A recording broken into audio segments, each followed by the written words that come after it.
Welcome friends. আবার DA বাড়তে চলেছে, এক কিস্তি দিয়ে বাড়তে চলেছে। আজকে মিডিয়ায় উঠে এসেছে খবরটি, অবশ্যই দেখে রাখবেন। চ্যানেল নতুনরা সাবস্ক্রাইব করবেন, আমার সাথে ভিডিওটি বেশি বেশি করে শেয়ার করবেন।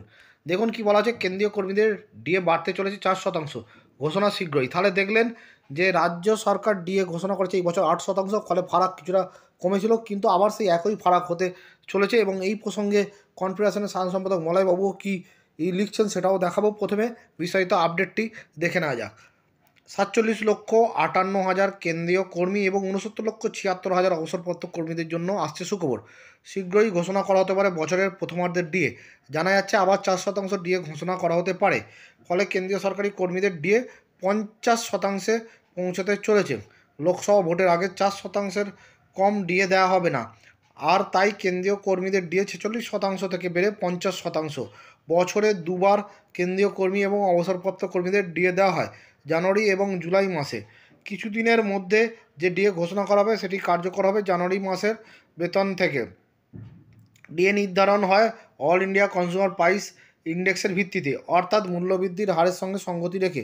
4% ডিএ দেওয়ার অর্থ হলো কাগজে কলমে মূল্যবৃদ্ধি কমেনি, কারণ বিগত জুলাই মাসেও দেওয়া হয়েছিল 4% ডিএ। তাহলে দেখলেন 4% ডিএ দেওয়া হচ্ছে, ফলে ডিএ পৌঁছাবে 50%। এবারে চলে আসুন দেখে নেই যে এ প্রসঙ্গে কনফেডারেশনের সাধারণ সম্পাদক কী বলছেন। এখন এই প্রসঙ্গে কনফেডারেশনের সাধারণ সম্পাদক মলয়বাবু কী লিখছেন দেখুন। গুরুত্বপূর্ণ বক্তব্য শেয়ার করেছেন। এটা কোনো খবর নয়, কারণ কেন্দ্রীয় সরকার যে নির্দিষ্ট নিয়মে বছরে 2 কিস্তির ডিএ তাদের কর্মচারীদের দিয়ে থাকেন, তা আম কর্মচারীদের কাছে অজানা নয়। তারা 1/7/2016 থেকে 1/7/2023 মোট 15 কিস্তি বা 46% ডিএ পাচ্ছেন। কেন্দ্রীয় কর্মচারীরা 1/1/2024 থেকে আরও 1 কিস্তি, তা জানুয়ারি 1/1/2024 থেকে পেতে চলেছেন।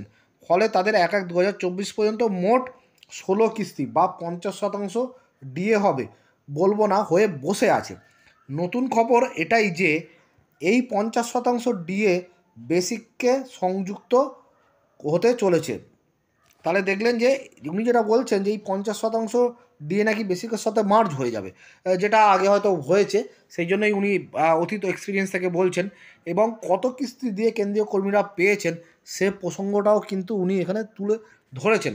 ডিএ তো পাবেন সেটা উনি একদম কনফার্ম বলেই দিয়েছেন, কিন্তু তারপরেও কেন পোস্টটি করেছেন অবশ্যই আপনারা বুঝে গেলেন যে কত কিস্তি দিয়ে তারা পেল, এটাই দেখাতে চাইছেন। এবং রাজ্যের কর্মীরা কীভাবে বঞ্চিত হচ্ছেন সেটাই উনি তুলে ধরতে চেয়েছেন।